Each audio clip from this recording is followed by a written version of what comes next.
Hi friends, welcome to my channel. Fish curry prepare చేద్దామండి. ఫస్ట్గా fish బాగా కడిగేసి పసుపు, ఉప్పు, గరం మసాలా, ధనియాల పొడి, అల్లం పేస్టు, 3 స్పూన్స్ కారం,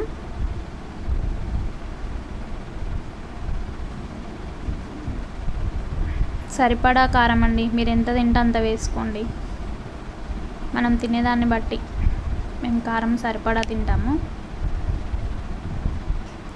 మంచిగా కలిపి పక్కన పెట్టేసి ఆనియన్ కట్ చేసి, పచ్చిమిర్చి, ఆనియన్ బాగా ఎర్రగా మగ్గనిచ్చి కలిపి పెట్టేసుకున్న ఫిష్ ఉంటుంది కదండి, పసుపు వేసుకొని అల్లం వెల్లుల్లి పేస్ట్ వేసి బాగా మగ్గిన తర్వాత ఆ ఫిష్ పీసెస్ ఇందులో వేసేసి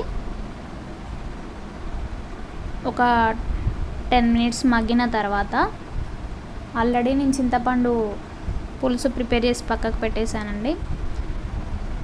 ఫిష్ పీసెస్ వేసేద్దాము.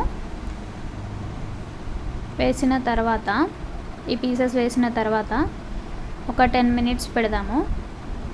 ఉప్పు కారం మంచిగా పడతాయండి ఇలా చేస్తే. కొంతమంది పులుసులో వేస్తారు ముక్కలు, నాకు అలా నచ్చదు. మెల్లగా కలపాలండి, పీసెస్ విరిగిపోతాయి.